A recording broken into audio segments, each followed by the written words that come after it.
tenía mucha bronca de, de haberme dado cuenta que perdimos la batalla. Y para mí, en ese momento, los ingleses eran mis enemigos y no sentía mucha bronca. Estaba prisionero, pero no, así todo, la mayoría no estaba entregado. Nosotros entramos a Puerto Argentino sin saber que la plaza había rendido.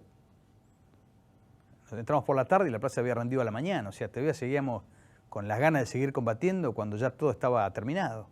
Eso es una situación, es un shock importante, ¿no? Es sentirse de golpe abatido y diciendo, che, a mí me queda resto, ¿qué pasa? Nos queda resto, porque tenía mi fracción entera. Yo había perdido, tuve una sola baja en ese repliegue. Nos hicieron rendir demasiado temprano. Que el batallón podía haber seguido un poquito más. Y gracias a Dios no fue así, ¿no? Porque por ahí los números que te contaba hoy de las bajas hubieran sido otros. Por suerte había gente más grande que yo que tomó la decisión correcta en el momento correcto. Que no era un teniente el que decidía, sino era otra persona con más años de experiencia, ¿no? Y fue un poco ambiguo. Mi sensación cuando me entero de que todo había terminado fue muy rara porque no esperábamos un desenlace tan rápido y mucho menos de esa naturaleza. O sea, nosotros queríamos otro final para la Guerra de Malvinas. Ya teníamos otra cosa en mente, otro objetivo nosotros. Y tampoco nos imaginábamos ese desenlace. Entonces, la primera sensación que recuerdo ahora fue una impotencia muy grande y una bronca muy grande. O sea, tener en cuenta que para este tipo de situaciones uno dejó en el camino montones de cosas, montones de experiencias que vivieron, amigos heridos, amigos que ya no están, que quedaron en Malvinas. Y lo vimos que llegó el teniente coronel Zaineldin con un grupo de oficiales de Fuerza Aérea y de ingleses. Y realmente ya nos habían avisado a nosotros de que estaba la rendición. Y bueno, realmente a mí no sé, yo creo que a todos, ¿no? Pero yo cuento lo que a mí me pasó, me puse muy mal. La verdad que lloré como nunca, porque no sé, es una sensación impresionante. Lo que se me crucé en ese momento, estaba la bandera argentina puesta en el puesto sanitario nuestro. Fui y saqué la bandera, saqué el cuchillo que tenía, hice un hueco y bueno, quedó enterrada la bandera y el cuchillo ahí en Malvinas. Fue difícil. Cuando llegamos a Puerto Argentino, después de cruzar la barrera de fuego británica y llegamos a las primeras casas, yo estaba con 12 o 13 hombres nomás de mi sección.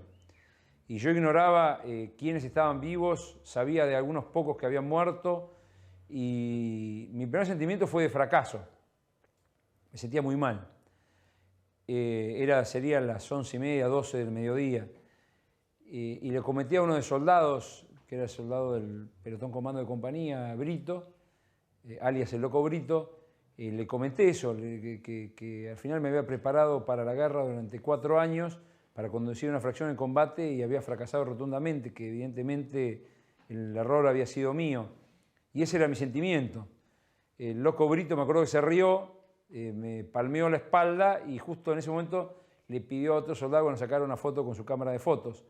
Y yo conservo esa foto porque es el testimonio. Yo, con mi cara seria y cansada, sintiéndome un fracasado, apenas se produjo el alto del fuego, fue una sensación rara de pasar de todos los sonidos de la guerra posibles al silencio absoluto. Además del silencio absoluto, ninguno de nosotros hablaba por esa sensación de haber perdido la guerra.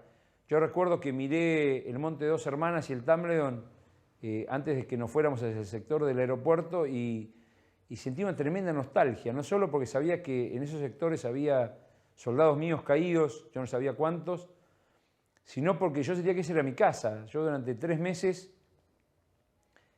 había tomado esas islas como mi lugar. Tan es así que cuando volví de Malvinas me pasó lo contrario. Me costaba dormir en mi cama y en mi cuarto porque no era mi posición en la guerra. Y recuerdo que las primeras noches inclusive no podía dormir en la cama y me acostaba en el piso. Porque mi casa había quedado lejos. Había quedado a varios miles de kilómetros. Realmente fue un momento de mucha congoja, mucha decepción, hasta de angustia, te diría. Particularmente me golpeó mucho, porque no estaba preparado para una rendición. Uno está preparado para dar la vida por la patria, y uno estaba preparado para eso, hasta las últimas consecuencias. Yo era la más chica, que tenía 23 años, así que para mí estar rodeada de hombres mucho más grandes que yo, todos llorando y con un sentimiento de no haber podido hacer más, es una cosa muy fuerte de ver. Y a lo largo de los años uno más lo piensa y es un momento fuerte.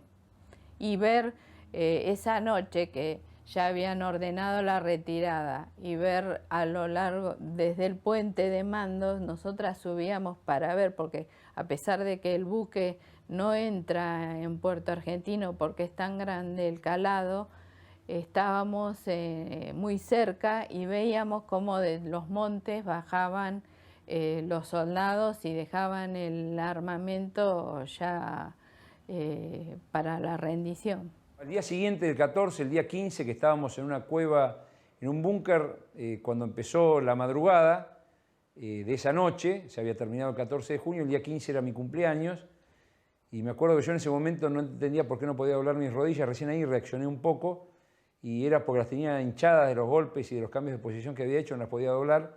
Recién ahí me percaté de todas las partes del cuerpo que me dolían, y se acercó el soldado Minuti con un par de soldados más a desearme feliz cumpleaños, porque era mi cumpleaños. Y recuerdo claramente ese final de la guerra porque lloré amargamente. Lloré por los caídos, por los prisioneros, por mi sensación de derrota, por sentir que les había fallado de alguna manera a mis soldados, que tanto los había arengado en la guerra. O sea, yo no estaba al tanto de, por ejemplo, de que había una orden de que la gente no saliera a las calles. Lo que sí que cuando nosotros caminamos, no recuerdo bien por ahí la distancia en este momento, pero caminamos bastante por el centro de Puerto Madryn ahí, y toda la gente en la calle, absolutamente todo el pueblo estaba en la calle, y obviamente nos vivaban, nos felicitaban. Yo no voy a olvidarme nunca, en el traslado de los camiones, yo quedo pegado a la puerta de acceso, digamos, a la cabina de atrás, digamos, del camión, y cuando estábamos pasando con los camiones, un muchacho me acerca a un bebé, me lo alza en brazo y dice: mi hijo te lo agradece. En Buenos Aires nos subieron unos camiones y llegamos a Campo de Mayo, a la escuela de suboficiales.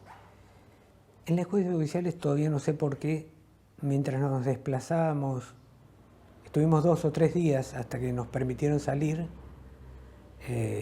para tomar contacto con nuestras familias. Creo que en particular con nosotros, con los oficiales, no sé si con los comandos, pero no, había de otras unidades. Nos desplazábamos a comer a lo que era el quincho del club de oficiales con personal armado alrededor.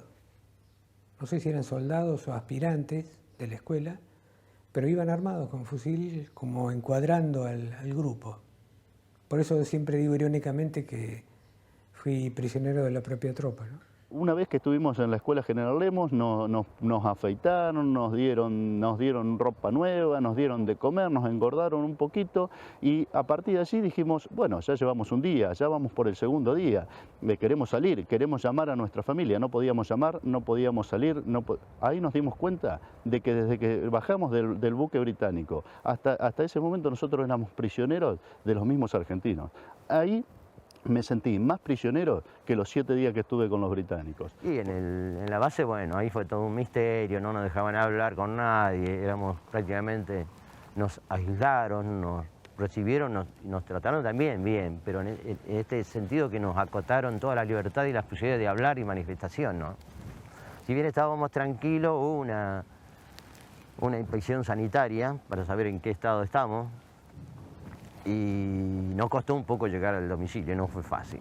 Hubo que pelear, luchar, para tener la posibilidad de, por lo menos, que nuestras familias supiesen de nuestro arribo ahí, ¿no? Aproximadamente donde estábamos formados, a unos 200 metros o menos, quizás 100 metros, había uno de estos tejidos olímpicos, ¿no?, que son tradicionales en Campo de Mayo, y detrás de este tejido estaba todo el público que había ido a entrar en contacto con los excombatientes.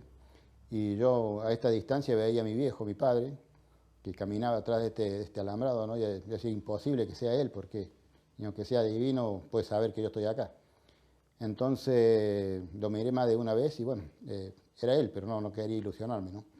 Entonces cuando se termina esta formación, nos dividen, el soldado que tenían visita nos llevan a un sector y el que no tenía visita a otro.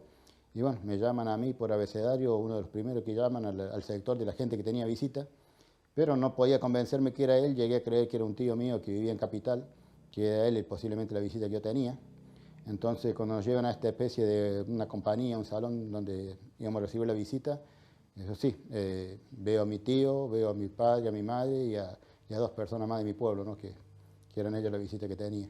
No fue muy fácil, ¿no?, porque en más de una casa en esos días, como es normal que ocurra en estos casos, en muchas casas llegaron gente a dar el pésame, ¿no?, a los padres de la gente que estaba en Malvinas, padres, hermanos, familiares, digamos, porque nunca faltaba alguien que decía, murió tal persona en Malvinas y no era así, ¿no? Entonces se dio en mi caso también que habían ido a mi casa, ¿no?, a darle el pésame a mis viejos, ya contándome muerto, ¿no?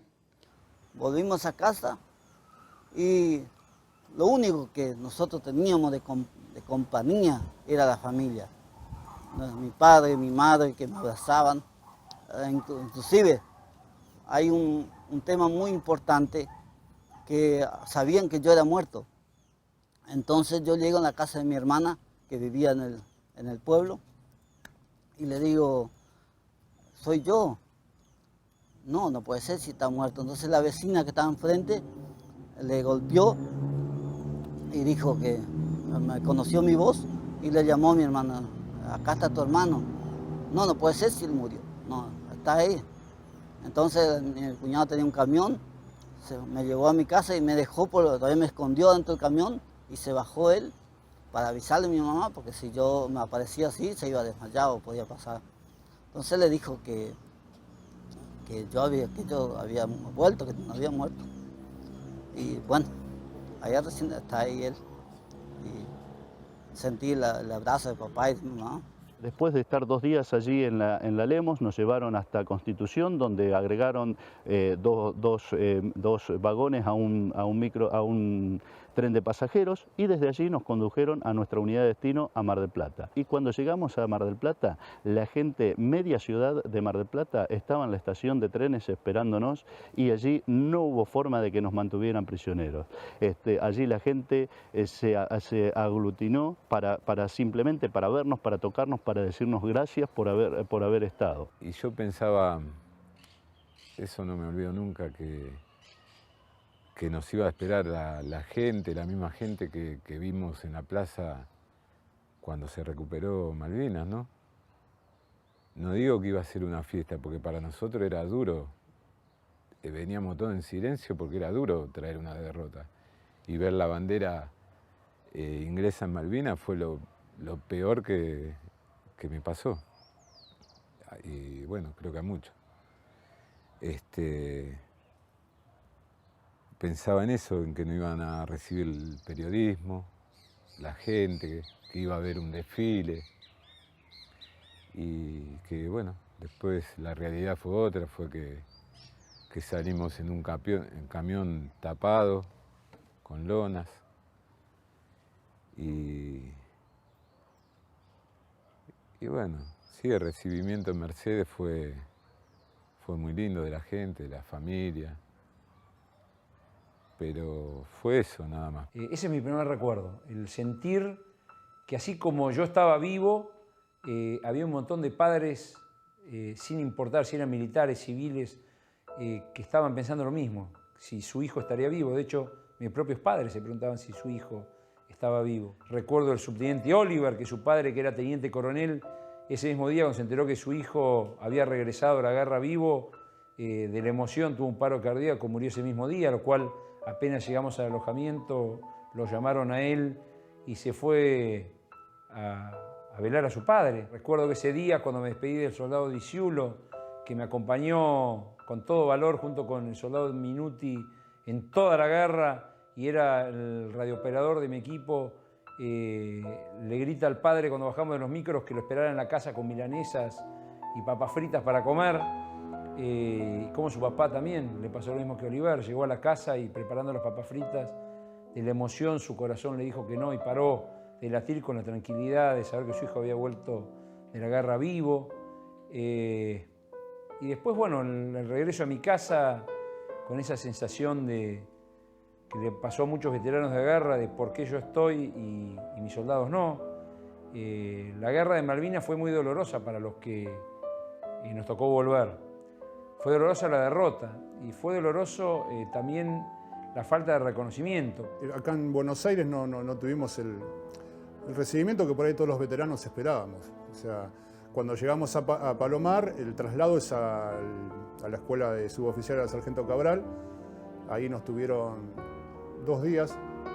Obviamente nos hicieron una revisión médica para mí muy por encima, o sea, nos dieron ropa nueva, nos vistieron, nos alimentaron un par de días y bueno, después nos trajeron al regimiento, hicieron el traslado al regimiento. Obviamente la llegada al regimiento también fue un caos porque el pueblo de Tablada estaba todo esperando, estaba todo en la puerta del regimiento. Y obviamente los familiares de todos los veteranos de guerra que volvíamos también. Entonces ahí también, llegar me acuerdo que fue difícil porque la gente copó todo lo que es la avenida Crovara y ya después cuando entramos al regimiento dejaron pasar a los familiares de todos los veteranos que estábamos. Nunca me voy a olvidar que el 14 de junio sabíamos que ya volvían y yo digo, qué raro que Julio no me llamó. De algún lado me tenía que haber llamado. No puede ser. No puede ser que Julio no me haya dicho, o a cualquiera darle el teléfono y decirle, por favor, llame a mis padres, díganle que estoy vivo. Me llamó la atención. Y a mi marido también. Entonces, como nosotros teníamos también el teniente de Julio, era el teniente Torres.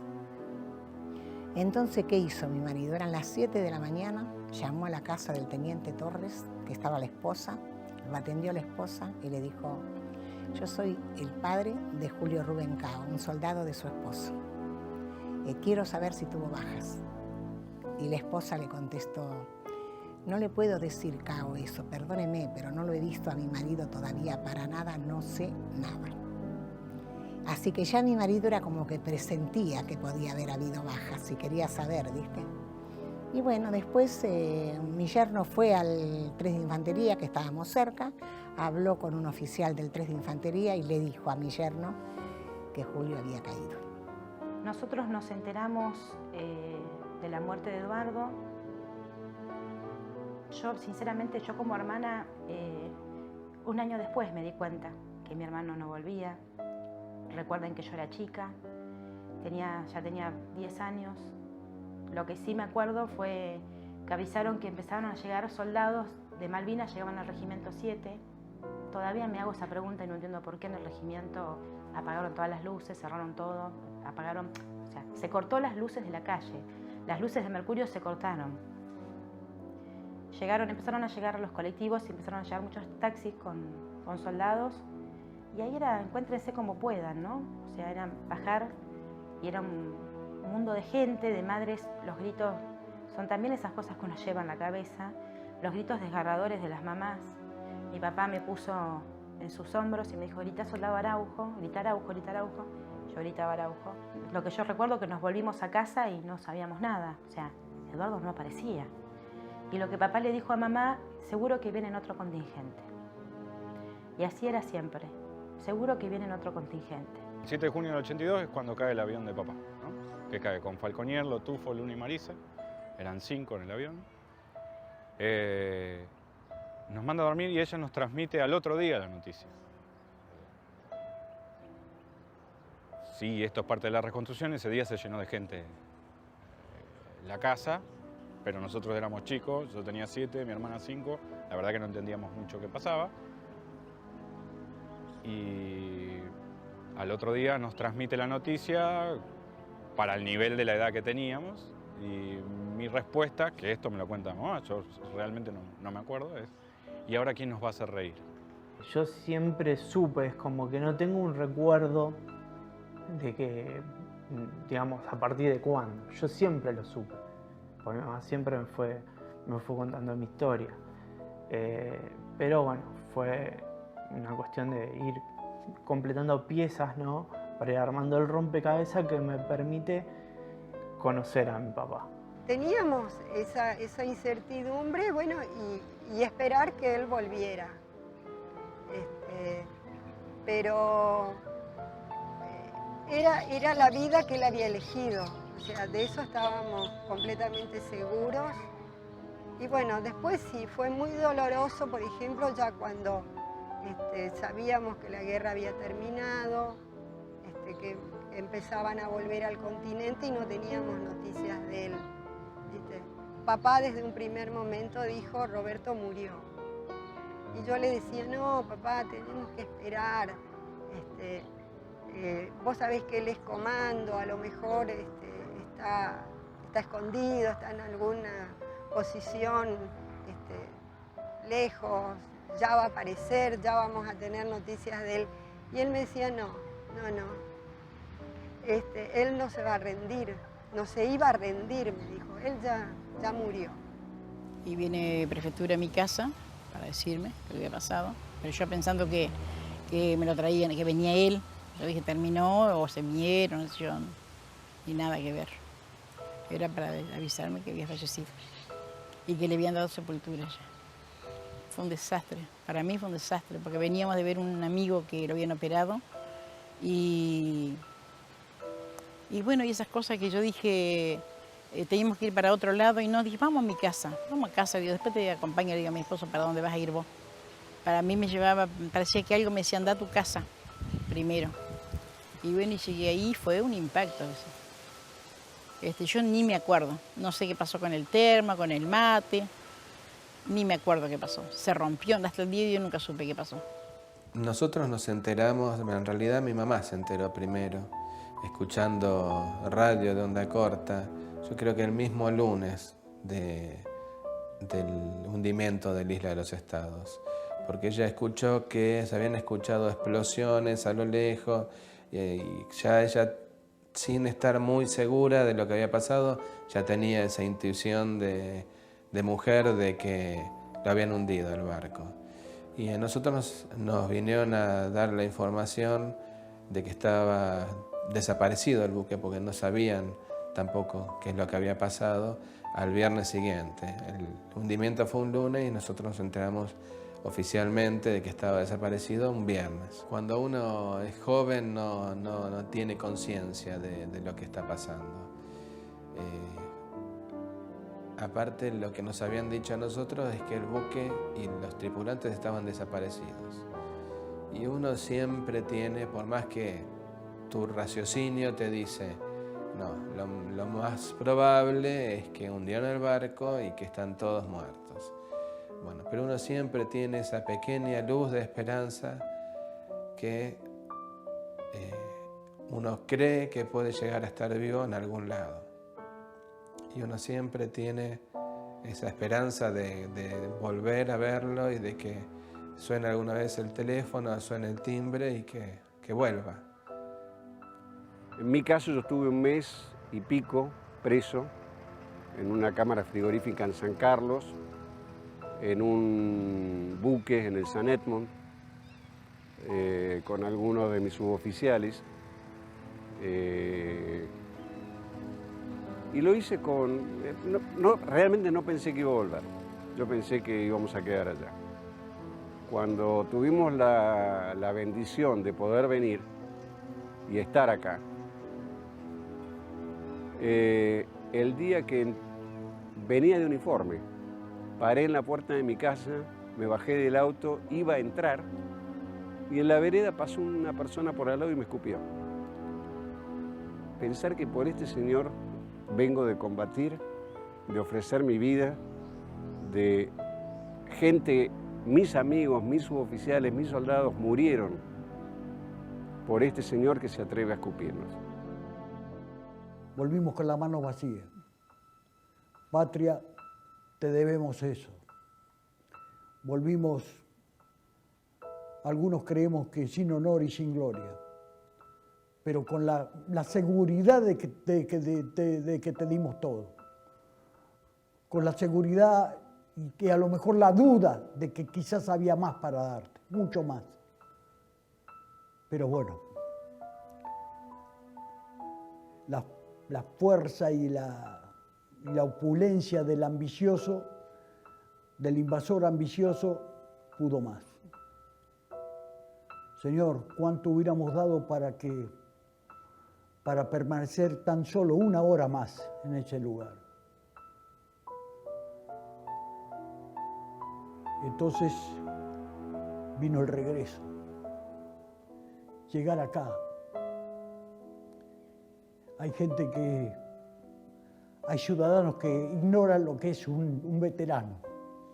Se creen que es un loquito que simplemente volvió de una experiencia. Están equivocados.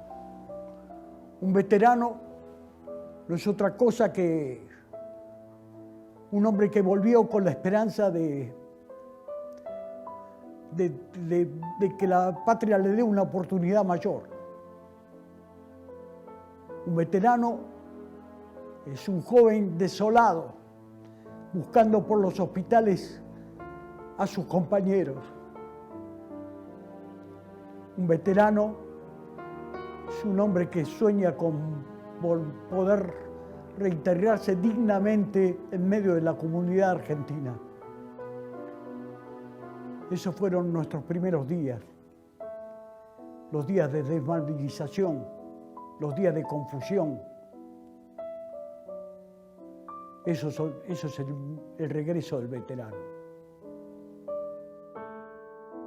Es algo triste el regreso, ¿no? Es algo triste, si bien uno estaba feliz porque iba a encontrarse con sus afectos, con sus seres queridos, con sus padres, sus novias, sus familiares, pero a la vez la sociedad era como que no te entendía, como que no te perdonaba que hayas perdido Malvinas. Ese es lo que me queda del regreso, cuando nosotros volvemos, en el caso mío, a Buenos Aires.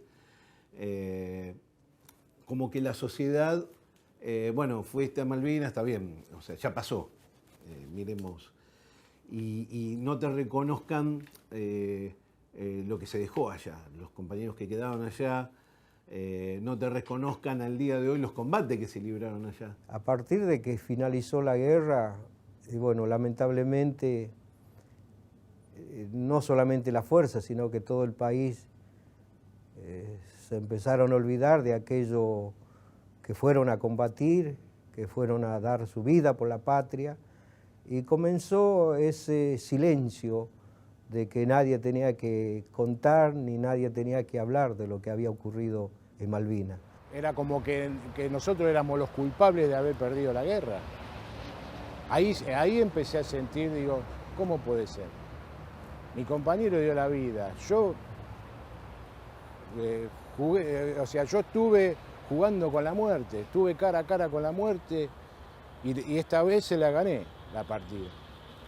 Que me traten así, o sea, que me metan por la puerta de atrás, ahí empecé a sentir que lo que es la desmovilización. Yo los primeros tiempos sufrí mucho, sufrí mentalmente, o sea, yo lo veía todas las noches a mi compañero, o sea, cuando yo me paro frente a él cuando está muerto, esa cara me quedó grabada y lo voy a llevar, como siempre digo, lo voy a llevar por el resto de mis días.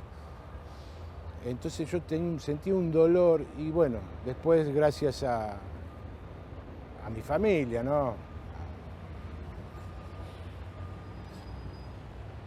Perdón.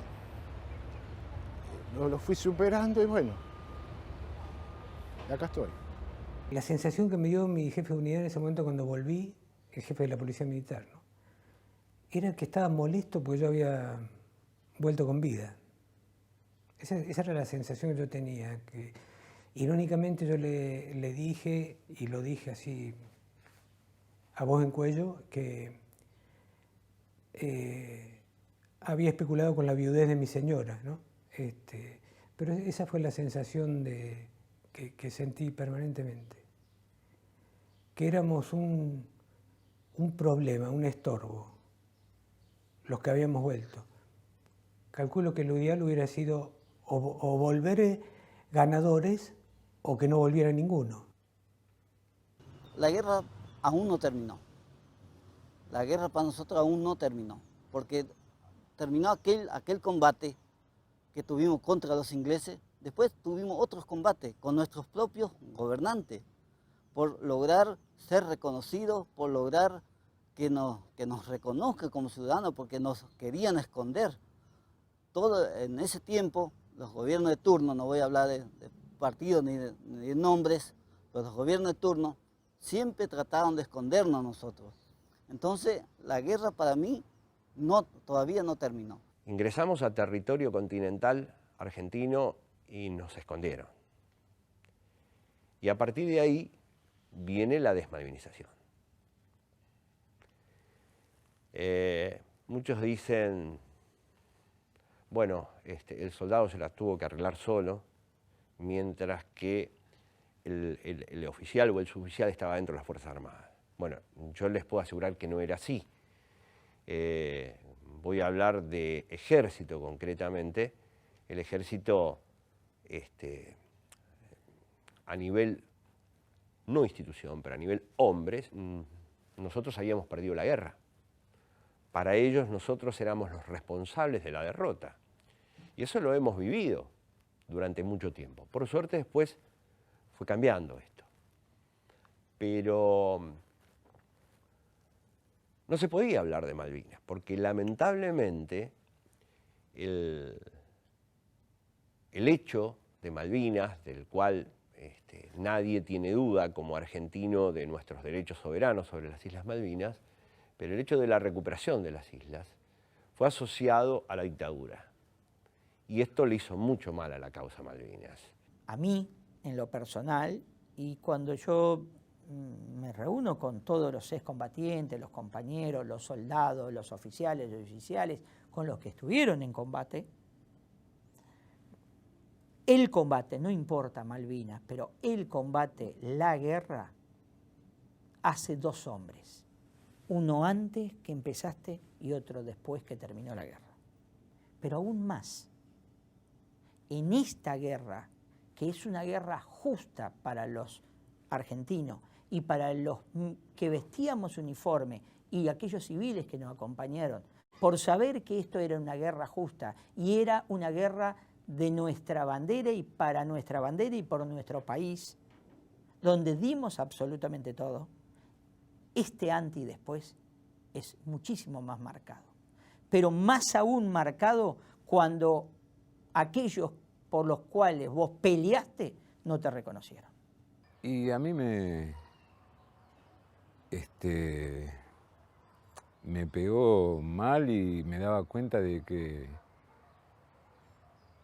nadie entendía nada. Yo fui al trabajo donde estaba antes de ir a Malvinas y me dijeron, quería trabajar, me dijeron que era Gardel y que ahora iba a tener trabajos mucho mejores que ese y que bueno, se habían tomado otro. Y entonces, bueno, me quedé con eso, me quedé con esas palabras, no supe qué hacer. Pero me daba cuenta que estaba totalmente en otra situación. Extrañaba el pozo, mis amigos de Malvinas, no sabía bien dónde estaba parado.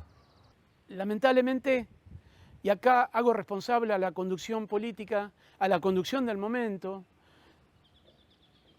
a los conductores de nuestra fuerza, porque nos trajeron de noche, en el oscurecimiento, cuando no merecíamos.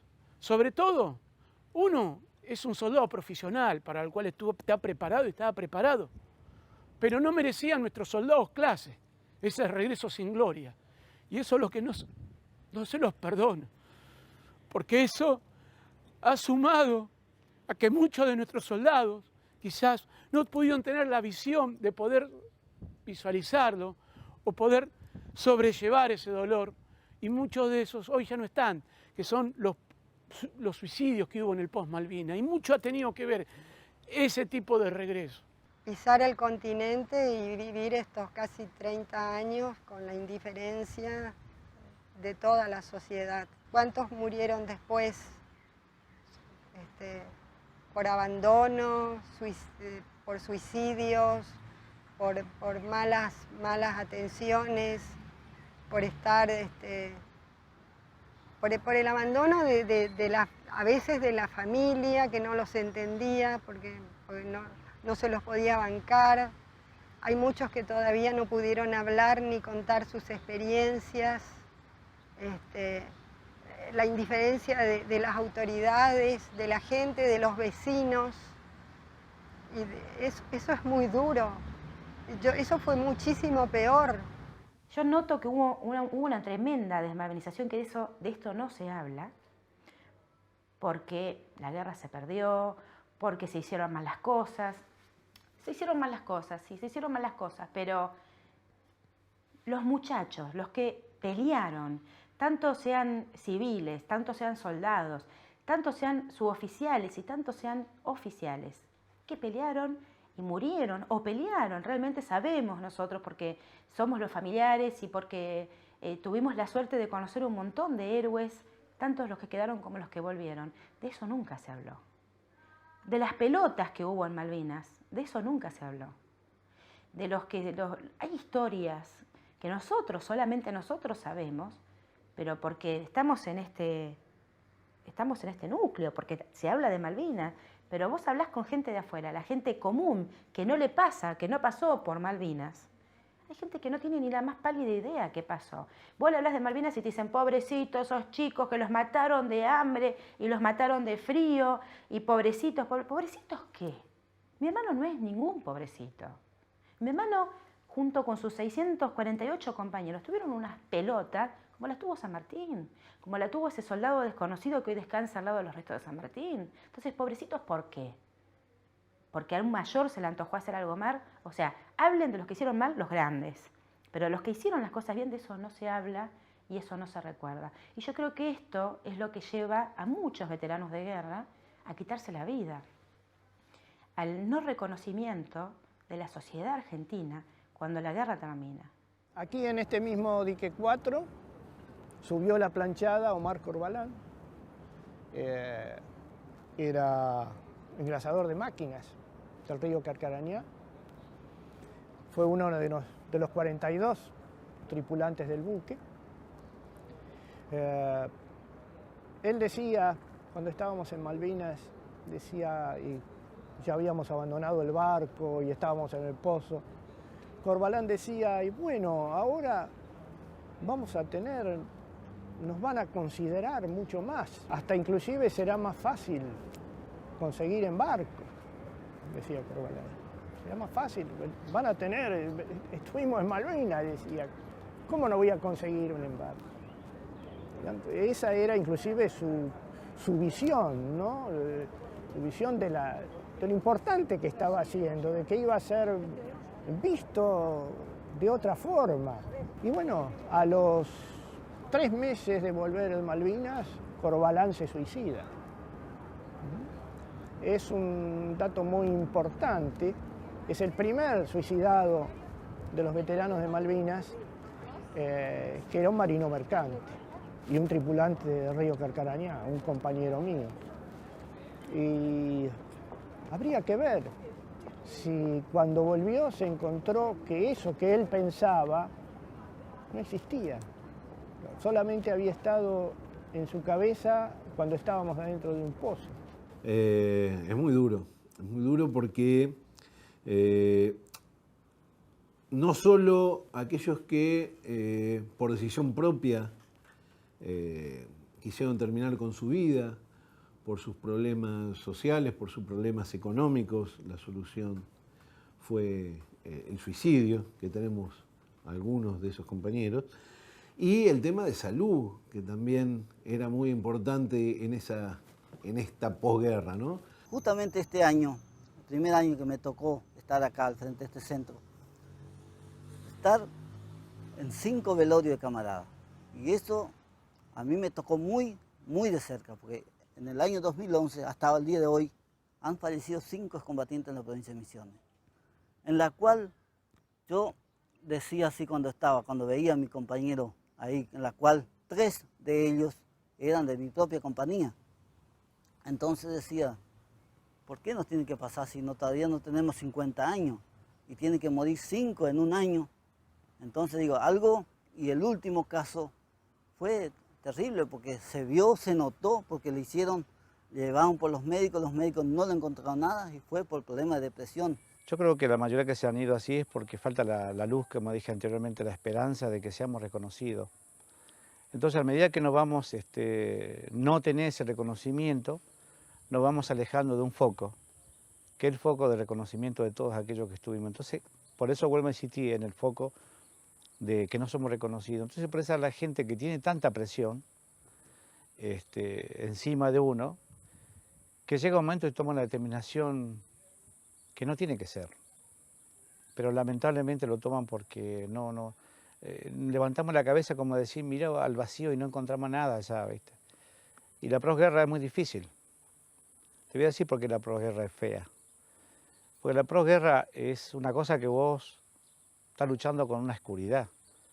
Algo que vos no ves, algo que vos querés pelear y no podés porque te encontrás en un vacío. La guerra durante el día la íbamos viviendo día a día. Hay días que eran intensos, hay días que no eran tan intensos y hay días que eran días de una actividad normal, propia a lo mejor de una guerra, porque lo íbamos viviendo día a día. Y la posguerra, ya hace 29 años, todos los días, cuando tendría que ser recordado todos los días, en cada actividad, nuestra actividad diaria, darle un reconocimiento a los veteranos, ya sea en la obra social, en la atención psicofísica. Muchos justamente se suicidan. Yo varias veces se me cruzó por la cabeza, ¿qué pasaría si tomo una determinación extrema por tal motivo? Porque muchas veces se me cruzó por la mente. Pero después volví a recapacitar y pensé en mi familia. O sea, eso es lo que saco. Duele más el olvido de estos 29 años que el día a día durante la guerra. No, dolor, bronca, tratar de estar con esa familia. Y el suicidio, a mí me tocó algo personal con un compañero que se colgó en el 2007. En la cual fue creo que el último suicidio ante los hijos, y bueno, eso nos marcó. Sobreviviente del crucero General Belgrano, un muchacho que estaba bien, pero en el momento había un clic, le faltaba algo y bueno, explotó en su cabecita. Y estuvimos allí, fuimos a la morgue a retirar el cuerpo con los familiares y yo lo veía ahí y el hermano me dijo, ¿de qué sirve las medallas, la bandera pues yo le dije, va a cubrir el cuerpo, el cajón, una bandera, ¿viste? Yo trataba de hacer algo, ¿no? Y yo me pongo a pensar, verlo ahí en el cajón, las ingratitudes que viven. ¿Quién le va a dar la vida a los que se suicidaron en la posguerra?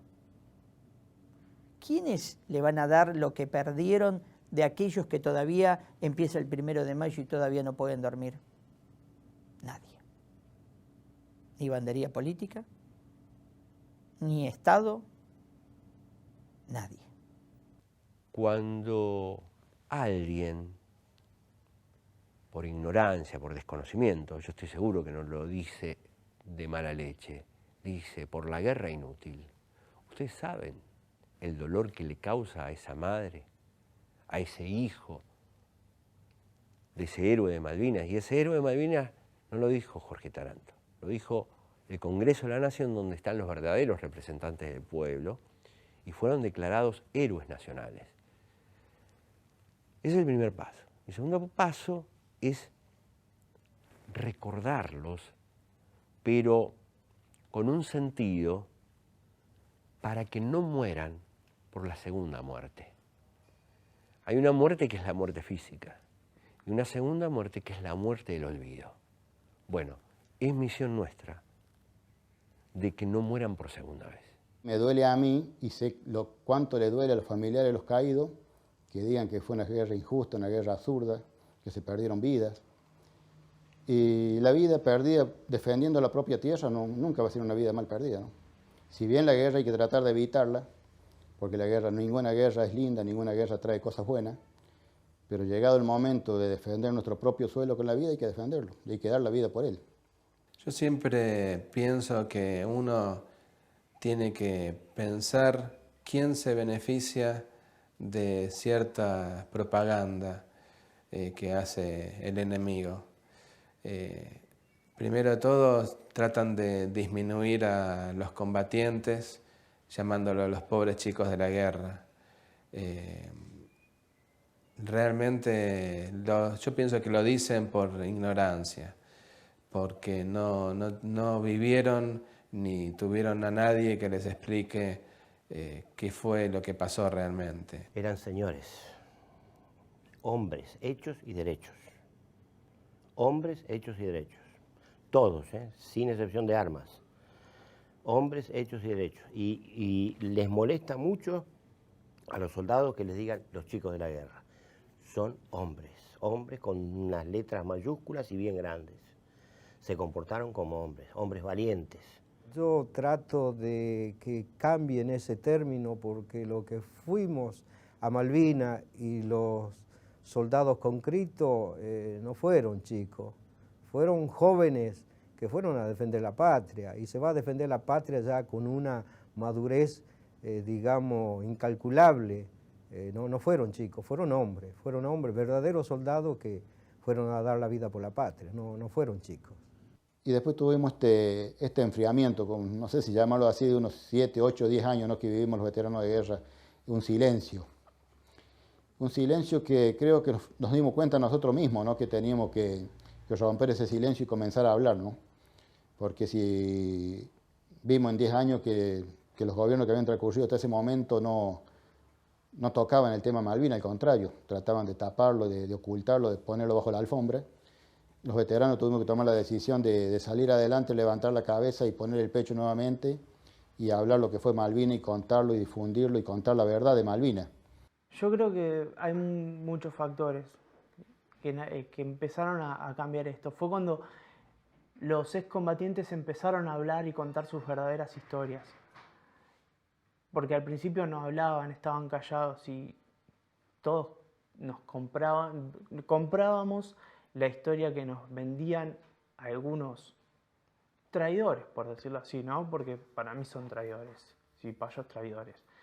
Cuando ellos empezaron a poder hablar, empezamos a escuchar y nos dimos cuenta como, peleamos una guerra. Pero tardó mucho hasta que ellos empezaron a hablar. Y la verdad que a nosotros, por ejemplo, los familiares que perdimos un familiar allá, nos hizo muy bien que ellos empiecen a hablar y contar lo que habían pasado. Y creo que tanto estar en este camino así de no encontrar respuesta, a lo mejor no. Y me había agarrado un camino que no era el mejor, ¿no? Ya tomaba mucho, tomaba alcohol, tomaba droga,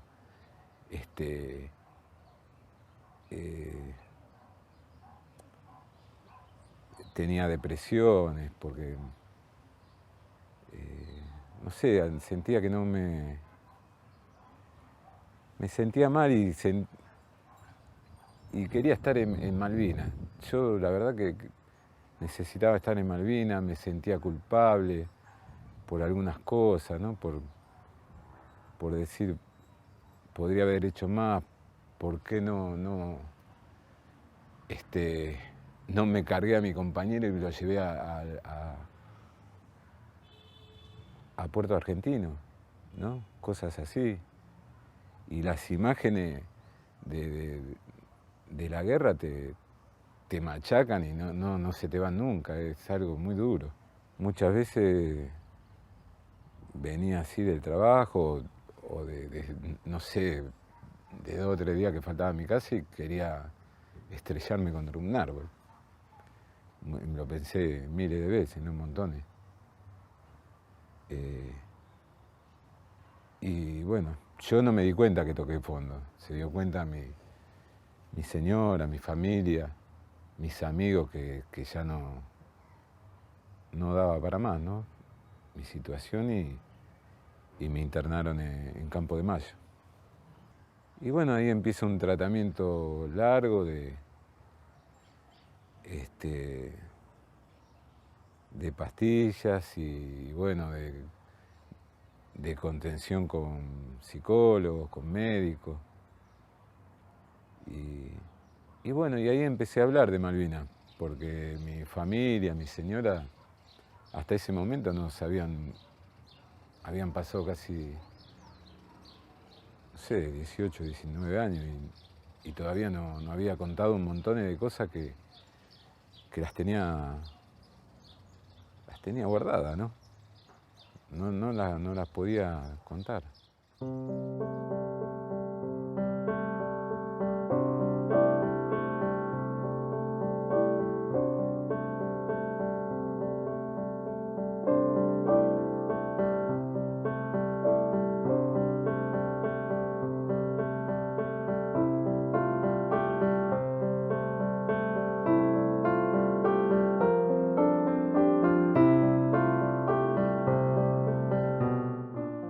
Nunca me consideré un atleta, ¿no? Yo siempre digo que soy un soldado y nada más. Lo de deporte le doy porque me gusta, pero siempre me salen las imágenes de Malvinas, los compañeros. Voy con toda esa historia. La parte de correr allá, sentir la marcha de los soldados, ver imágenes de cosas, ¿no? de carpas, donde dejamos los fusiles. Fue algo fuerte, ¿no? Fuerte, la verdad que la carrera fue lo que menos me importaba. Pero sí sentía que estaba de pie, ¿no? Que no estaban como años atrás, ¿cómo te puedo decir? Tirado. Había vuelto y estaba de pie y bueno, de alguna manera creo que mis camaradas estarían contentos, ¿no? De verme así. Y después sí, en la semana hubo un momento durísimo, ¿no? De encontrarme con lo que tanto había tenido en mente durante tantos años, ¿no? De estar ahí parado con lo que me tocó vivir y que me marcó para toda la vida y que es mi lugar, Malvinas.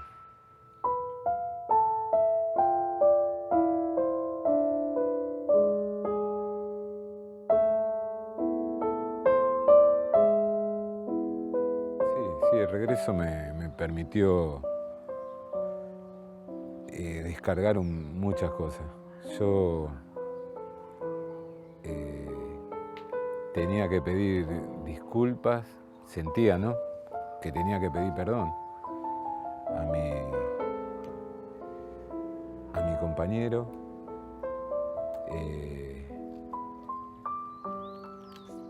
Hablé con él, me senté en el pozo, les contaba a los que están acá, ¿no? Que convivieron toda esa etapa allá en Malvinas, que había vuelto y bueno, y lloré mucho, ¿no? Y yo estaba en el pozo solo con mi mate y lo sentía, lo sentía conmigo.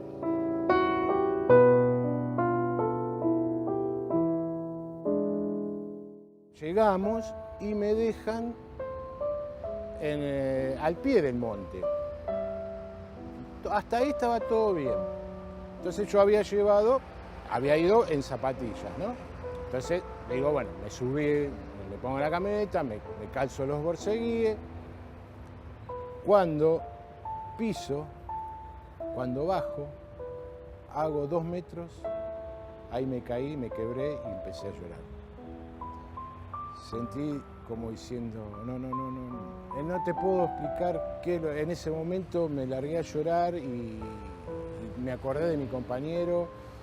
Cuando subo, empiezo a mirar, a caminar, hasta que en un momento digo, ahí está. Estaba ahí, tal cual la dejé en su momento. Digo, ahí está la piedra, entonces yo estaba a unos metros, empecé a caminar, hasta que encontré la posición. Cuando encuentro la posición, no tengo palabras para decir lo que pasó. Me senté y bueno, y ahí me vinieron todos los recuerdos de esa noche. Y ahí empezó nuevamente el combate. A Claudio lo voy a tener en el recuerdo toda mi vida, pero en ese momento dije, por fin pude venir a rendirte el honor que te mereces. Le enterré justo en el lugar donde él cayó, porque yo lo tengo grabado donde él cayó. Le dejé enterrado un rosario y le dejé enterrado mi alianza de casamiento.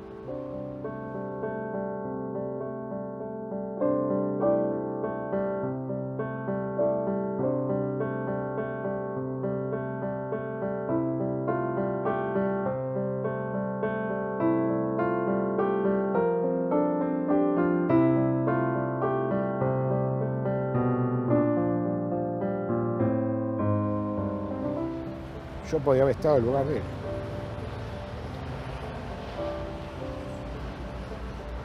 Y yo formo una familia. Y tengo 2 hijos. Que él no pudo.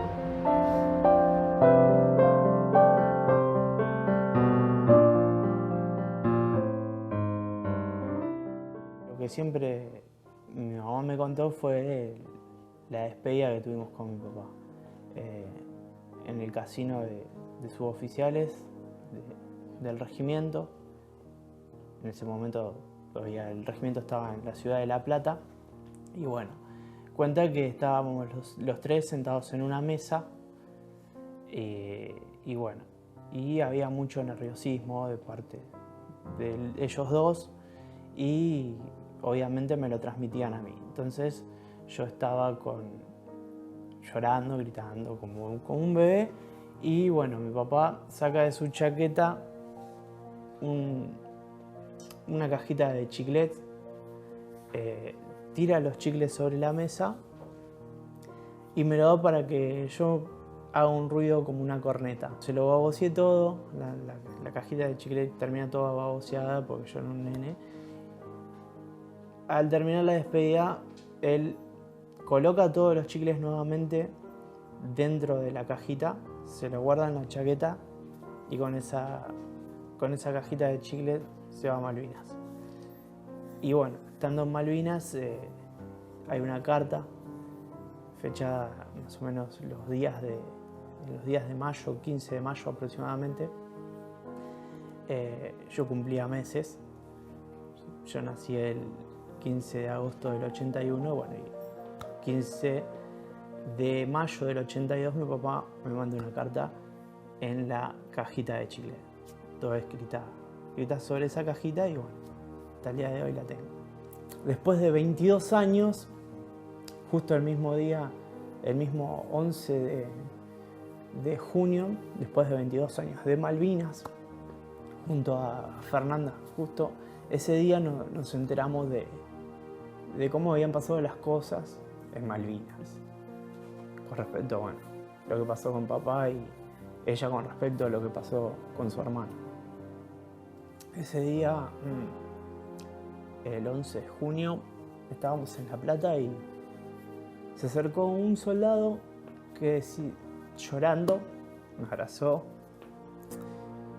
y me dijo, sí, yo enterré a tu viejo en Malvinas. Y bueno, y me contó lo que había pasado.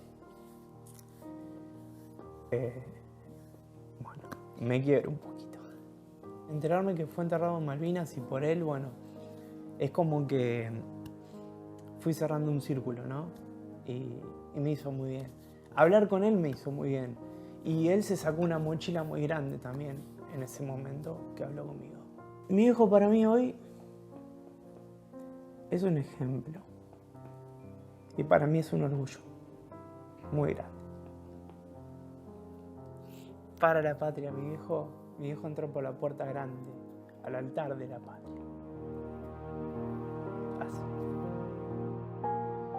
Julio Cao era el segundo de mis hijos. Era una persona maravillosa, muy entregada a los demás, muy católico.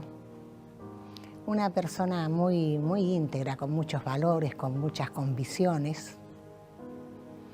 Y muy querido, ¿no? Muy querido en el barrio, salía con su delantal para ir a las escuelas. Nunca me olvido que su padre quería que fuera médico, pero a él le gustaba la docencia, le gustaba enseñar en las villas de emergencia, ¿viste? En las zonas carenciadas. Julio escribe y escribe... Era tercer grado, dice, enseñar, qué lindo enseñar, ser maestro, enseñar a leer y a escribir. Tercer grado, Julio Cao. Julio Cao, bueno, hizo el servicio militar en el mismo año que nosotros, en el 81, él era clase 61 y durante el servicio militar, bueno, él se casa, sabíamos que era maestro, que era maestro de grado de la primaria. Y bueno, cuando regresamos nos vuelven a convocar al regimiento para trasladarnos a Malvinas. Obviamente lo que intentamos, digamos, el grupo de conocidos, de amigos que estábamos más cerca de él, fue de decirle que él tenía que pedir no que lo trasladaran a Malvinas, sino que lo dejaran, que más no fuera en el regimiento, o como guardia, o como lo que fuera, pero que él no debería ir a Malvinas porque, bueno, él estaba casado, su mujer estaba embarazada. Y recuerdo, bueno, no lo voy a olvidar nunca, el comentario de él dice, o sea, nos comentó que él no podía permitirse no ir a Malvinas porque nosotros no nos teníamos que olvidar que él era maestro. Antes que nada era maestro, él era soldado y también él no iba a poder mirar a los ojos a sus alumnos después de Malvinas, porque es como que el maestro que siempre le hablaba de la patria, de la bandera, de San Martín y de las Islas Malvinas y de los cóndores, cuando tuvo que defenderla, no fue a hacerlo. Bueno, es sabido por todos hoy a estas fechas que, bueno, Julio quedó como héroe, como es, custodiando nuestras islas, y él fallece precisamente el 14 de junio a la madrugada, el último día. Y se convirtió en esto que es un emblema para mí de orgullo y de respeto y de ejemplo, porque él estuvo más allá, o sea, para él Malvinas estuvo más allá de lo que él podía hacer o no, porque dejó su mujer, dejó su hija en el vientre de su mujer, para cumplir con ese legado que creo que Dios le tiene reservado a los grandes de verdad. Y para mí Julio es un grande.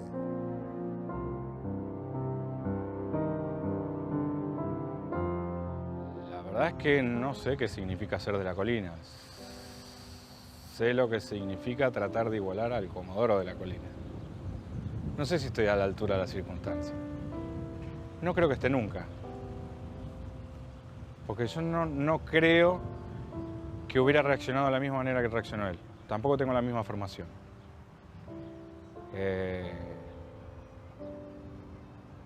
No creo que tenga los huevos para hacer lo que hizo. No. Yo lo único que trato es de aportar cada día de mi vida que su sacrificio no haya sido en vano. Eso es lo que yo apunto, pero no creo que nunca esté a la altura de las circunstancias. Y mi viejo a mí me enseñó con sus actos que uno tiene que enfrentar la vida con un grado de compromiso, de responsabilidad, ser consecuente Y esto es ser consecuente fundamental, ¿no? Poder hacer lo que uno dice, tan fácil como eso. Parece muy sencillo, pero es tan difícil de cumplir. Sergio Azcárate, que fue nuestro héroe del grupo Mortero, uno más de todos los héroes, ¿no? Era uno de los que siempre alentaba al grupo, ¿no? Estaba ahí, eran las 3 de la mañana y estábamos con la pala sacando la placa base del mortero con el agua hasta las rodillas, y él fue el último, uno de los últimos que se quedó en el mortero de él. Y bueno, en el camino del repliegue nos agarra un bombardeo. No teníamos dónde cubrirnos. Fue un momento bastante duro. Creo que ahí, bueno, miedo sentimos todos, ¿no? Pero él venía con cajas de municiones de MAG. Y venía golpeado, un poco golpeado de una pierna, venía quedándose. Entonces lo esperamos con un grupo de soldados y le pedíamos yo le pedí que deje las cajas, porque eran pesadas y teníamos que salir de esa zona. No teníamos lugar donde cubrirnos y íbamos a subir al Monte Zápergil. Y bueno, en ese momento él saca una vaina así, una banda de municiones de ametralladora y dice, no, dice, mirá lo que tengo para estos hijos de puta. Lo dijo así, me acuerdo que fueron las palabras, que después de tantos años es como que él gritó un viva la patria, ¿no? Porque todavía se sentía esas ganas de no entregarse.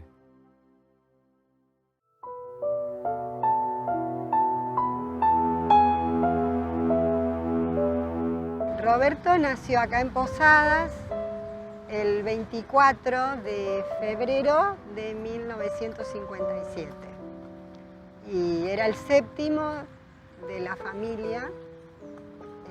Yo soy un poco mayor que él. Aquí transcurrió su infancia y su adolescencia. Muy buen hermano, muy buen compañero, y de su paso por la secundaria, fatal, un tipo divertido, buen compinche, todo para los amigos, todo. Buen estudiante, pero te digo, tenerlo como alumno habrá sido fatal para muchos profesores. Un tipo disciplinado hasta cierto punto, pero que generalmente discutía todo. No se lo crió diferente al resto, éramos un montón, así que a todos nos criaron iguales, con las mismas convicciones, ¿viste? La familia, la patria, los amigos, la fe, ser correcto, trabajar para lograr las cosas, estudiar, o sea, lo normal, nada fuera de lo común. Tenía 4 años y él sabía leer y escribir, pero además le gustaba dibujar, entonces dibujaba historietas. Tenía un personaje que él lo bautizó Rob Dick. Rob porque era la abreviatura, digamos, de su nombre, de Roberto, y Dick no sé por qué, ¿viste? De algún personaje, de alguna historieta, no sé de quién. Entonces ese personaje era una especie de Robin Hood, ¿viste? Así un justiciero, pero trasladado a la República Argentina, andaba allá por La Pampa, ¿viste?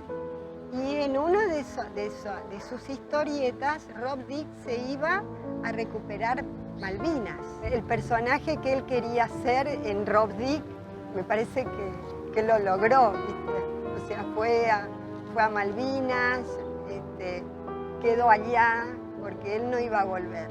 Yo tomé conciencia de lo que significaba él, de lo que significó él, viste, como militar y como líder de lo que fue él en Malvinas y cómo él preparó a sus soldados. Recién cuando Sergio Rodríguez cuenta cómo fue la llegada de ellos a Malvinas y lo que fue Roberto durante los combates. Yo conocía como hermana y como amiga, pero no lo que él transmitió a sus soldados, ¿viste? Y el cariño enorme y el respeto que ellos sienten por él, todo eso lo conocí después. Porque hasta ese momento no. Era mi hermano nada más. Ahora, ¿viste? Yo creo que tiene que ser, que tiene que ser un modelo para los chicos y para los jóvenes.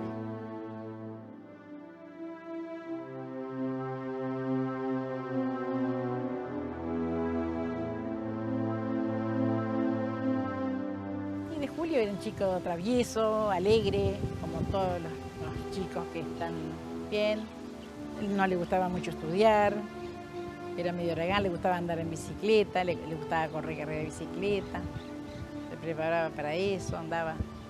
Le gustaba el boxeo también, hasta que un día yo decía, ay, que no le vaya a gustar, que no siga boxeando. Y bueno, y un día mi esposo lo llevó a un amigo que enseñaba boxeo. Ay, yo decía, usted sabe cómo somos las madres. Hasta que un día pensé que se durmió, lo durmieron, le pegaron fuerte y no fue nunca más. Yo re feliz que no fuera más. A los 15 ya decía que iba a entrar a prefectura, pero bueno, todavía no se podía entrar con 15. Con 17 años recién cumplido. Los cumplió el 22 de enero, que es el cumpleaños de él, y en febrero, el 1 de febrero, ya habíamos en diciembre, se había hecho todos los papeles y todo para que ingrese, y el 1 de febrero del 79 entra en prefectura. Se sobrevive. Yo no vivía, sobrevivir, porque ya va a ser 30 años el año que viene, si Dios quiere. Que esté viva yo para estar otra vez, que se hagan los homenajes y estar otra vez recordándolo. Se sobrevive, yo me acuerdo de todo, todos los días, porque lo tengo ahí cuando me voy a dormir, que lo saludo todas las noches y todas las mañanas lo saludo. Así que ya eso es de siempre, de saludarlo, de darle un beso todas las noches. Pero más vale que uno una madre se siente orgullosa de que el hijo defienda la patria. Creería yo que lo más grande que puede haber, de defender la patria, es grandioso, es grandioso. Le abrazaría y le diría que lo amo. Eso le diría, que estoy re orgullosa de él. El suboficial Juárez fue nuestra baja de combate. Él murió el 14 en ese repliegue. Veníamos de nuestra posición. Cuando pasa el último hombre, la compañía Nácar, yo le informo al puesto de comando de que no quedaba nadie delante mío. Entonces me ordenan destruir el material y replegarnos, que era la orden que teníamos, concurrir a Zapper Hill a formar una nueva línea de combate. Ahí es donde nos tira artillería varias veces y en uno de los tiros de artillería fallece el suboficial Juárez. Bueno, llegamos a Río Grande y tenemos que avisarle a la viuda que había fallecido el suboficial Juárez. Así que es una misión que no se la envidio a nadie, no se la deseo a nadie. Un soldado, el cual le tengo muchísimo respeto, no porque falleció en Malvinas, sino por lo que era antes. Un hombre de bien, un soldado de primera, un hombre que era conductor motorista, que trabajaba manteniendo los vehículos aún bajo el fuego enemigo, una persona alegre. Su nombre era Lechón, el Lechón Juárez.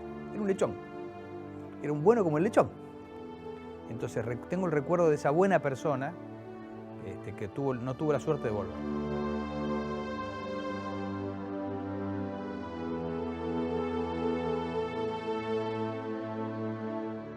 El 20 de junio del 81, lo tengo totalmente presente, yo tenía 9 años en ese momento, tal vez en el 81 tenía 8. Fuimos a una ciudad de La Plata, a Citibel, que ese día él juró la bandera, que él nos pedía por favor que no faltemos, que vayamos al acto, que lo vayamos a ver. Y me acuerdo de verlo adelante, ancho, siempre él estaba ancho, mirando el cielo. Y cuando nos vio, ese día fuimos mamá y yo, porque papá era navegante, estaba trabajando. Y ese día él jura defender a su patria y su bandera, si era necesario, hasta dar la vida. Eduardo, estando en Monte London, en su trinchera, escribe una carta que él primero pide disculpas por la letra, dice, estoy escribiendo a la luz de los fósforos, pues la situación así lo impone. Y pone, quédense todos tranquilos que el soldado Araujo monta guardia por la Argentina, la de todos, próspera y soberana, y que le es fiel a su juramento. Yo después dejé de ser esa nena mimada, porque bueno, ya las miradas apuntaban para otro lado.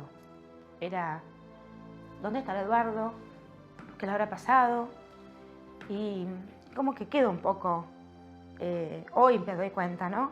¿Y por qué?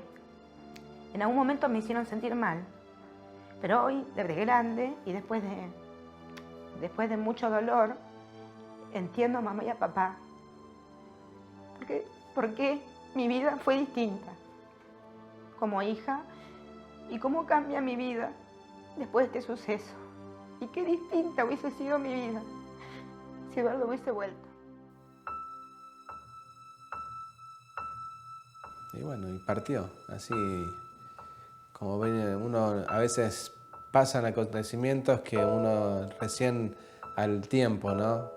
Empieza a tomar conciencia de que fue el último beso, el último abrazo. Uno nunca cree que va a ser la última vez que lo va a ver a una persona.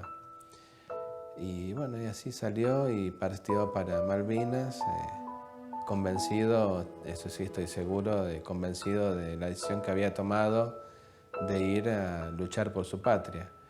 No con un fusil, sino con el trabajo que él sabía hacer, que era estar en las máquinas de los barcos, ¿no? Mi papá es un orgullo ser el hijo de él.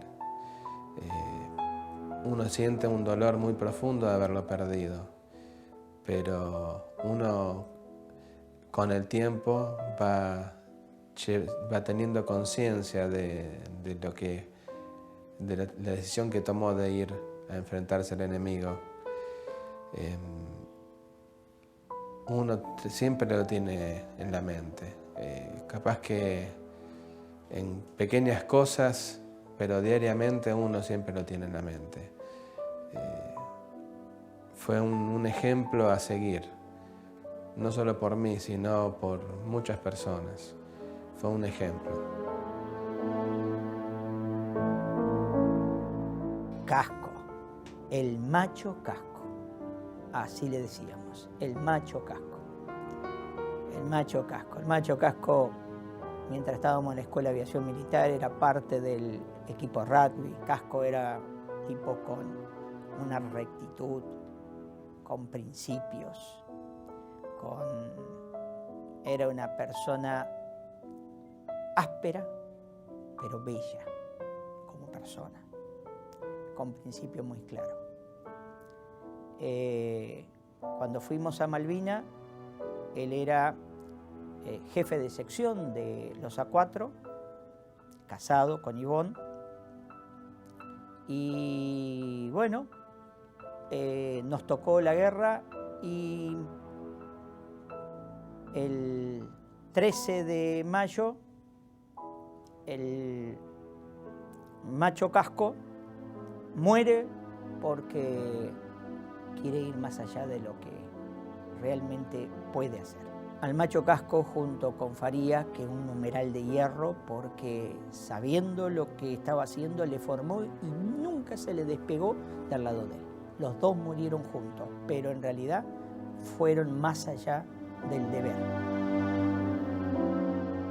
La Región 1 de Gendarmería, a través de sus hombres, sin duda quiso representar a cada caído en el combate con un hito propio de aquellos que se encuentran en cada punto del límite de la frontera. Sin duda alguna, Trepo fue eso. Un joven lleno de ilusiones y orgulloso de poder integrar un grupo de profesionales que que sabían que iban a darlo todo. Sin duda, esto lo representa a este joven chaqueño, lo representa en todo su estilo, su altura, su fuerza, sus ganas de servir. De Víctor Samuel Guerrero podríamos explicar mil cosas. Tenía la imagen de hombre bueno, de hombre del típico bonachón de la gendarmería, lleno de buen humor, lleno de una continua chispa. Acosta refleja para nosotros los oficiales lo que debemos ser, lo que es entrega total, lo que es la humildad en el suboficial. Él lo poseía todo, un estado físico total, una capacidad profesional única. Y sin embargo, trabajar con él era simplemente un halago, porque en ningún momento él se encumbraba o trataba de distinguirse. Ricardo Julio Sánchez, nuestro primer alférez, para nosotros significa lo que es la lealtad elevada al sumo. Él pudo haberse tachado de la lista porque no estaba dentro de los convocados. Sin embargo, cuando mi jefe de escuadrón, el comandante, en aquella época el comandante Espadaro, el jefe de escuadrón Atucha, le dice a él, que era su ayudante: Sánchez, yo marcho a Malvinas a comandar nuestra gente. Sánchez le dice: y yo voy con usted, porque soy su ayudante y voy con usted. Guillermo Nassit es para nosotros la entrega misma por la patria. Y él llevó toda esa calidad de hombre y calidad de profesional, la llevó al combate en Malvinas. Lo vi morir, pero sé que este lugar lo tiene vivo. No hay nada mejor que esto para representarlo. Tanto Nasif, que era abanderado de su promoción, como Misael Pereira, a quien él representa este hito, él era también abanderado de su promoción de suboficiales. Los dos hombres cumplieron quizás el juramento más comprometido que tenemos los hombres de armas, que es acompañar nuestra enseña patria hasta perder la vida. Y ellos cumplieron con eso. Marciano Verón es lo mismo que el cabo primero Guerrero. Mantiene también esa imagen de bonachón y sin embargo poseía todas las cualidades del hombre de armas. Realmente un verdadero representante de las cualidades, las verdaderas cualidades del gendarme.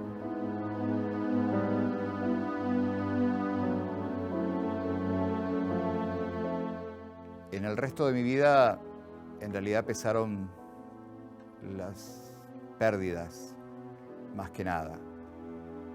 El buque, mis compañeros y muchas cosas que se fueron con el buque.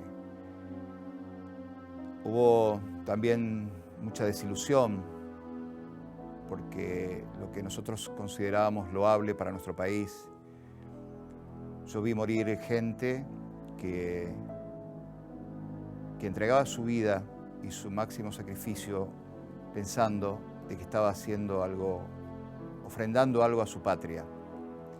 Yo mismo llegué a pensar que si mi vida también era una moneda más de ese pago que se debía hacer, estaba dispuesto a hacerlo. Esa es la mentalidad que teníamos a bordo muchos. Claro, estamos en un lugar muy cercano, digamos, a Islas Malvinas. Estamos en Playa Larga, exactamente es el lugar físico, digamos, en la ciudad de Ushuaia. Muy cerca del aeropuerto, con vistas al canal de Bigle. Y bueno, y por ahí entraron muchas veces los barcos, incluido el crucero, ¿no?, que vino a abastecerse como otros buques. Estamos en Formosa capital, en la costanera, de espaldas al río Paraguay, que para mí este río significa mucho porque nos acerca al mar y a su vez a Malvinas, nos une con Malvinas. Siempre le gustó, digamos, el mar, por eso será mi atracción por caminar a la orilla del mar, más que estar en tierra. Siempre le gustó la navegación y bueno, a pesar que estuvo en otras formaciones, digamos, él amaba el crucero Belgrano y fue con quien se fue. Cuando se tuvo que ir, mi mamá le lloró días para que no se fuera lejos de ella porque era el más chico y había muerto ya mi papá, no existía más. Lo mismo, él se fue. Le costó lágrimas a mi madre, pero él se fue y ingresó a la Armada, vivió allá, fue lo que quiso ser. Amaba la Armada. Y lo he visto de un principio por la tele ya que se hundieron el crucero General Belgrano, pero siempre nos queda la esperanza de que entre los sobrevivientes esté él. Cuando pasaban los días y no se lo encontraban, no pasaban la lista, era como una seguridad que él había muerto. Creo que a los 12 días recién le avisaron a mi madre, en el interior de acá de la provincia, de que él estaba desaparecido. Es como, digamos, sentir a través del golpear de las olas en la piedra el espíritu de él que vuelve, ¿no? Porque bueno, él se fue, pero siempre está, digamos, físicamente. A pesar de tantos años, siempre está. Nunca le mentí a ellos de decirle dónde estaba su papá, aunque costaba, ¿no? Decir que bueno, que ya no estaba, pero siempre en la luz, en una estrella, en eso, en el resplandor. Nosotros los familiares de él somos orgullosos de que él haya dado su vida por la patria. Aunque nos queda ese gran dolor de que no tenemos un lugar, una cruz, un algo donde, como dice mi mamá, donde ella ponerle una flor. Ella vive aún y no supera la muerte de él. Uno siempre mantiene la esperanza de su regreso, digamos, de que lo va a encontrar, que siempre está, ¿no? Y por tiempos, digamos, tuve así sueños donde sentía yo que él me llamaba, me decía, Loli, Loli, ¿vos a dónde estás? Venía a buscarme. Y me decía, bueno, eso, sentir, ¿no? Y después soñar, digamos, que cargaba el buque con el ancla y lo traía hasta la orilla con él. Son sueños, pero bueno, trascienden en mi vida y son cosas fuertes. Mis 323 compañeros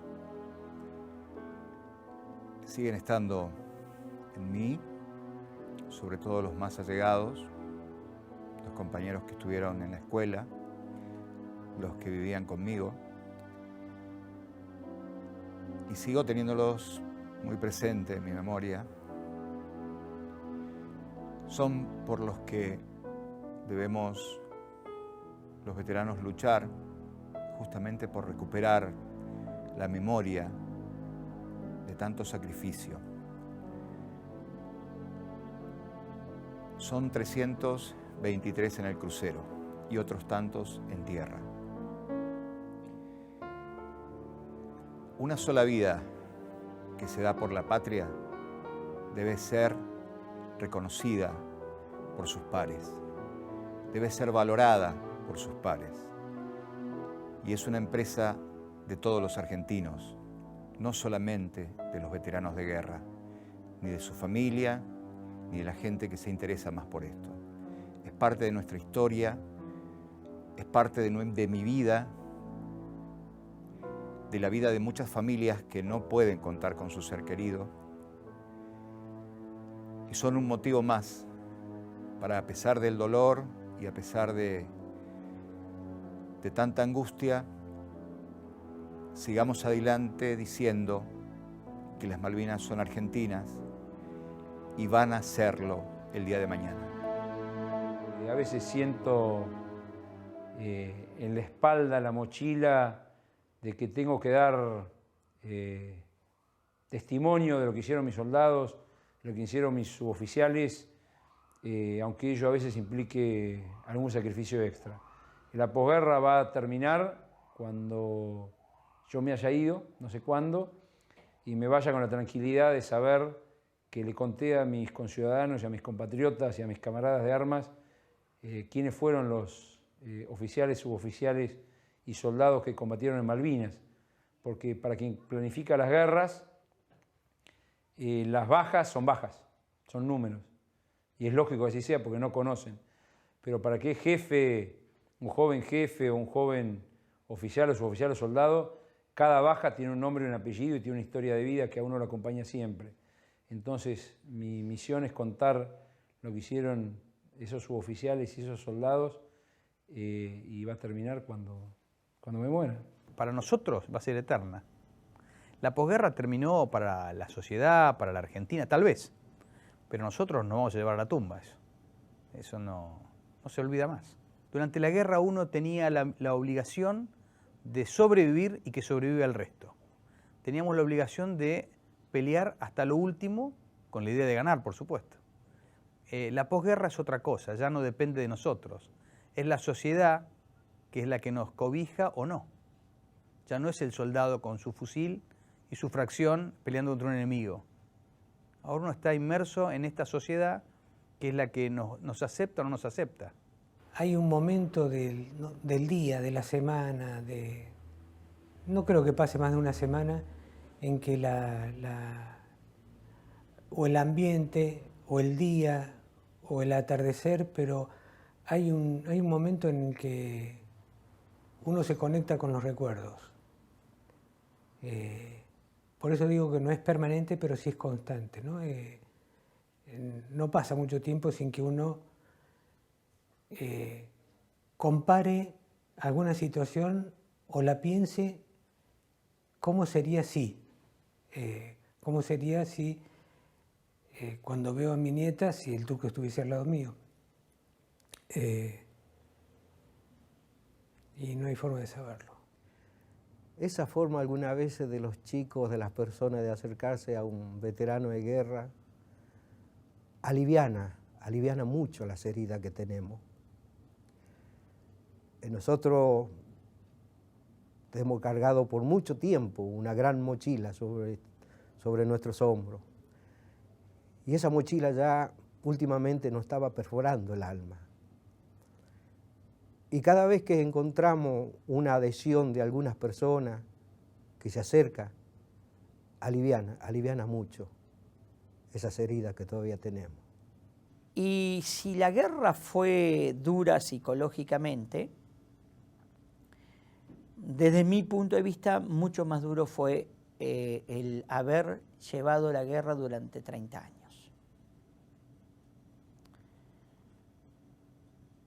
Decía mi padre, viejo, murió 86 años, el hombre no se acaba, merma. Eso es lo que hace la posguerra. Te ablanda las espaldas. Te perfora las espaldas constantemente porque es algo que no te lo podés sacar nunca. Creo fundamentalmente no por lo que viviste en la guerra, sino por no haber considerado la nación argentina de que lo que hicimos fue incumplimiento del deber. Porque la nación argentina confundió el cumplir el deber en Malvinas en un problema ideológico. La mochila de Malvinas, esa carga, esta mochila, yo la voy a llevar a mi tumba. Las quiero llevar a mi tumba cargada, llena de orgullo, llena de honor, llena de felicidad por haber luchado por estos derechos. La guerra a mí me llenó de orgullo. Yo en Malvinas conocí la gloria. Cuando volví, no llegué a conocer el infierno, pero no estuve muy lejos.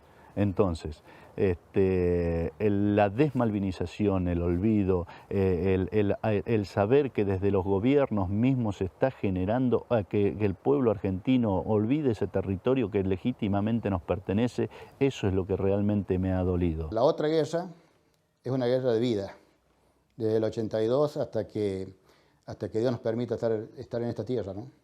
Insisto, que duele, día a día uno lo vive, porque por ahí no falta que un día uno se encuentre con uno, ¿hasta cuándo van a joder con eso? ¿Hasta cuándo van a reclamar ese cascote en el medio del océano? Y son cosas que duelen y pegan fuerte, ¿no? Porque no es un cascote, es un pedazo de tierra argentino que donde se dejó sangre argentina. Cualquier tonto se tiene que dar cuenta que si los ingleses no largan eso, por algo es, porque tiene un valor incalculable, llámese como punto estratégico, como ganancial, como sea. Entonces no es un cascote en el medio del océano como muchos lo llaman, ¿no? Es algo que es nuestro, nos pertenece y que tiene mucho valor de mire donde se lo mire. Es la peor y más destructiva la que estamos viviendo. Es la peor y más destructiva por el hecho de que en Malvinas tal vez sabíamos que caía una bomba y chao, o un impacto proyectil, pero esta es la peor porque es digamos, es el olvido. Terminó una guerra, como se dice, la guerra bélica, pero está la guerra intelectual, que es la que tenemos que tener nosotros. Por más que nos quieran callar, ahora tenemos más de 50 años y seguimos, podemos gritar y decir somos veteranos de guerra, hemos defendido a la patria. Que no nos seamos mal mirados. Los veteranos de guerra pareciera que fuimos personas que molestamos, mirá, esos son los veteranos de guerra, que somos locos, los locos de la guerra. Pero no somos los locos de la guerra. Fuimos los que dimos a dar nuestra vida por nuestra patria, por nuestra soberanía, por las instituciones, tanto los cuadros como los soldados. Sobrellevar como mochila un olvido, no de uno personal, sino la mochila del olvido del país, porque el veterano está llevando sobre sí la mochila del olvido de todos, no de él mismo, no hacia él mismo, el olvido hacia todo aquello que sucedía antes de la guerra.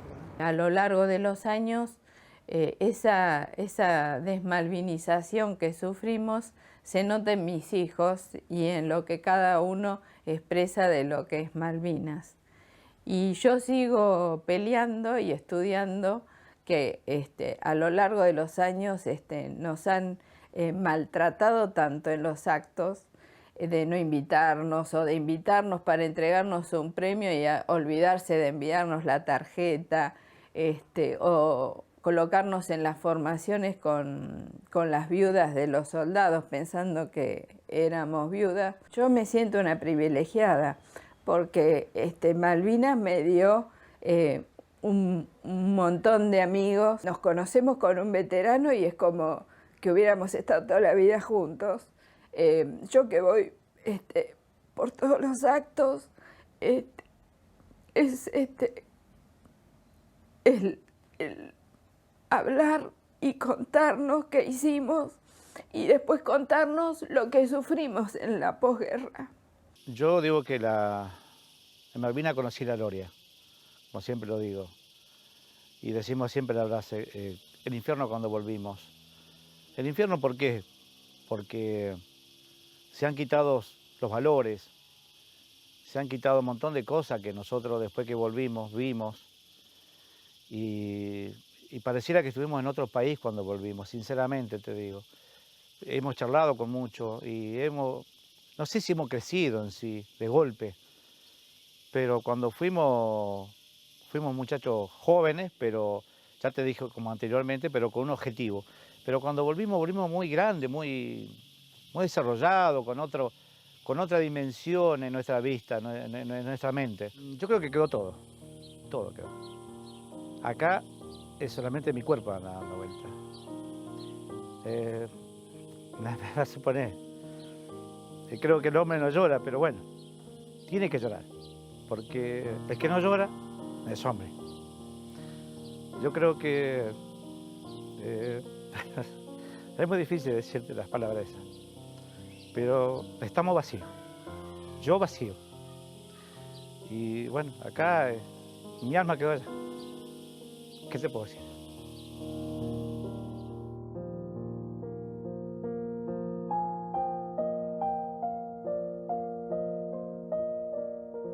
Siempre yo me sentí orgulloso de lo que hice. La verdad que me siento satisfecho.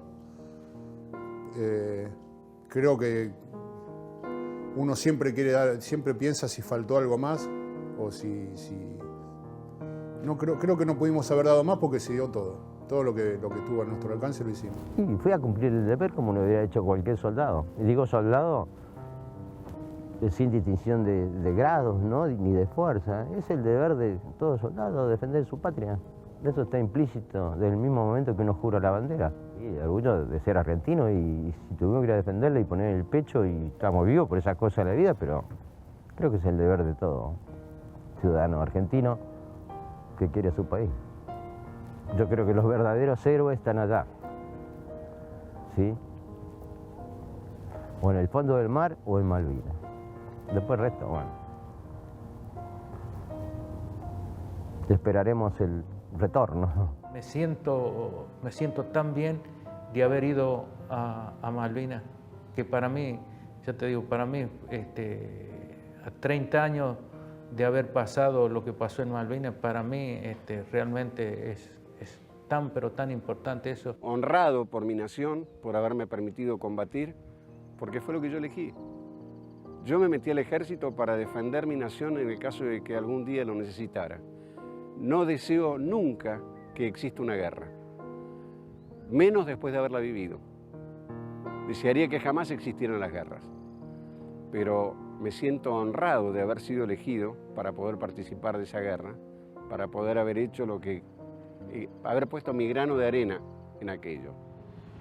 Me siento sumamente orgulloso por haber cumplido un legado y agradecido a Dios porque me dio la posibilidad de haber ido a una guerra que por supuesto que no se la deseo a nadie, porque toda guerra tiene miserias y en toda guerra hay padres que pierden un hijo, madres que pierden un hijo, hijos que pierden un padre, hermanos.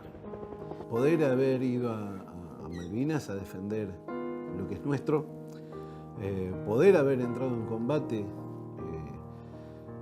a mí me da un gran orgullo. Para mí haber, no solo para mí, para muchos de mis compañeros, es un honor haber ido al combate en Malvinas. Un gran mirar para adelante, un gran mirar de frente, de poder mirar de frente a cualquiera y decirle, yo soy veterano de Malvinas.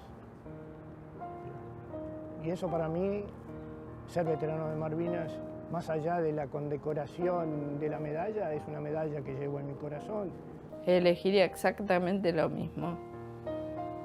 Elegiría lo mismo porque en mi profesión fue muy importante. Y en mi personalidad fue muy importante. Y a lo largo de los años yo creo que va a llegar un reconocimiento de la historia argentina y no hubiera cambiado por nada estar pasiva en mi casa a ir a hacer algo por mi patria. Y en este caso, yo soy uno de los testigos de que hubieron muchos valores y debemos recuperar esos valores porque son nutrientes para nosotros, para nuestra sociedad, para nosotros como personas, para nuestros hijos, para nuestros nietos, porque los que estuvimos en Malvinas vamos a dejar de estar, pero Malvinas va a seguir estando. Y esas cruces blancas que están ahí, más otras tantas, que no tienen cruces, que están en el océano, como mis 323 compañeros, están reclamando de que no nos olvidemos de que ese territorio es argentino. Para mí la palabra héroe es para los 649 que quedaron en Malvinas. Yo simplemente cumplí con la patria, cumplí con mi deber. Entonces la palabra héroe a mí me queda grande, no me cierra para mí. La palabra héroe se la merecen ellos. El honor y la gloria tiene 649 destinatarios. Nosotros, los que quedamos, solamente tenemos dos ejes muy claros que no tenemos que perder, que es el primero,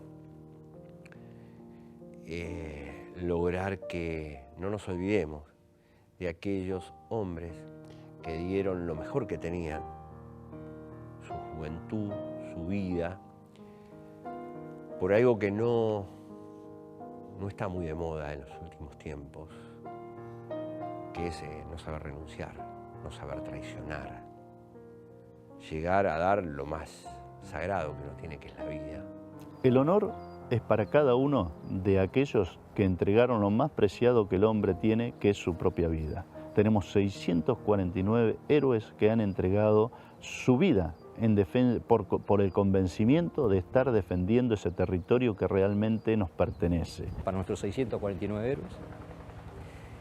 Y en el orden siempre digo a las mamás, muchas gracias por haber dado su hijo por la patria, a las esposas, a las hermanas, a los hermanos, muchas gracias. Hay una parte que dice, una canción que dice, aunque no existan victorias, quiero llorar con la gloria de una marcha militar y un banderín agitado frente a un ejército popular. Quiero eso, el reconocimiento, que nos reconozcan todo lo que hicimos. El honor para ellos, los que dieron la vida por la patria. Nosotros pasamos a segundo plano, pero los verdaderos son ellos. Es difícil, ¿no? Pero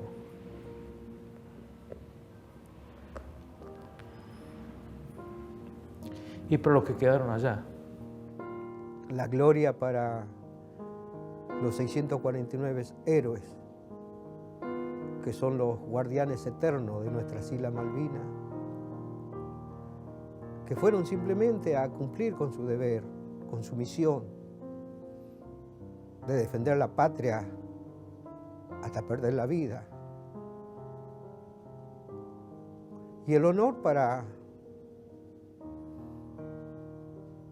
los que sobrevivieron al combate, para los que pudimos regresar.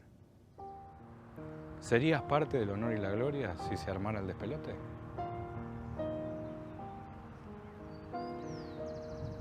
Yo creo que todos los que participaron en el conflicto de Malvinas son parte del honor y la gloria. Porque yo no sé cuánta gente estaría a la altura de las circunstancias de decir sí participo. Que volvieron, para los que vuelven, para los veteranos, honor y gloria. Y gracias a esos veteranos que fueron y que yo sé que hoy no son los mismos de antes. No son esos que se fueron a pelear a Malvinas, yo sé que volvieron distintos. Por eso es el agradecimiento eterno, eterno, a ellos por haber dado también, por haber dado todo por nuestra patria. Y después el honor, siempre lo digo, el honor a las madres de Malvinas. El honor a los padres, pero sobre todo a las madres de Malvinas. No nos olvidemos que tenemos madres que dieron lo más sagrado, dieron un hijo a la patria. Honor a esas madres. Para todos los que quedaron allá. Eran muy jóvenes y tenían totalmente asumido el honor de ir a defender la soberanía. Los que quedamos somos los encargados de que ellos tengan honor y gloria, porque realmente fue un honor haber estado defendiendo a nuestro país. Fue un honor haber participado en eso. Yo tengo el honor de ser un veterano de guerra sobreviviente del crucero Belgrano. Y la gloria es lo que merecen los que quedaron en el mar y en la tierra malvinense. Yo siento que los héroes son los que quedaron en Malvinas y honor y gloria es la palabra que es lo que ellos se merecen eternamente.